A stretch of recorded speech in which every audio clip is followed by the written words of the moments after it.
সরকারি সংস্থা আইন ও সালিশ কেন্দ্রের চেয়ারপারসন এবং সুপ্রিম কোর্টের সিনিয়র আইনজীবী জহিরুল হক খান পান্নার জেটার আই খান পান্না বলেছেন, আমি সবসময় আছি নিপীড়িতদের পক্ষে, সে যেই হোক না কেন। যদি সুযোগ হয় আমি শেখ হাসিনার পক্ষে লড়াই করব, সেটা ট্রাইব্যুনাল হোক বা অন্য কোনো জায়গায় হোক।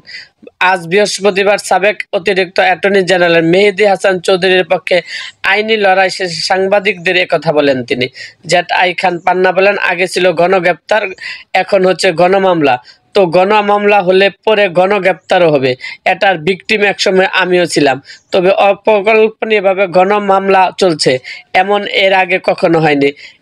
একই স্লিপ চুক নষ্ট হয়ে গেছে, না হয় পা নষ্ট হয়ে গেছে অথবা গুলি লাগছে একটা, কিন্তু এর জন্য শতাধিক ব্যক্তির বিরুদ্ধে মামলা হচ্ছে।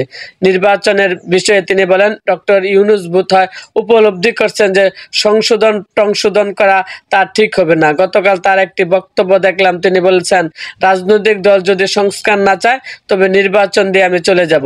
আক্ষেপ বা অভিমান যে সুরেই তিনি কথা বলুক না কেন, এটাই সত্যি। এই অন্তর্বর্তী সরকারের প্রাথমিক এবং একমাত্র দায়িত্ব হচ্ছে একটি সুষ্ঠু নির্বাচন দেওয়া, সেই সঙ্গে গণতান্ত্রিক পদ্ধতিতে সেই সরকারের কাছে ক্ষমতা হস্তান্তর করা। এই সরকারের দায়িত্ব নয় সংস্কার করা, তবে সুষ্ঠু নির্বাচন দেওয়া দায় রয়েছে। এরকম আরও ভিডিও পেতে এবং রাজনৈতিক অঙ্গনে নানা ঘটনা ও ইতিহাস জানতে আমাদের মুক্তাগাছার ইতিহাস মিডিয়া ইউটিউব চ্যানেলটিকে সাবস্ক্রাইব করুন এবং পাশে থাকা বেল আইকনটি বাজিয়ে দিন।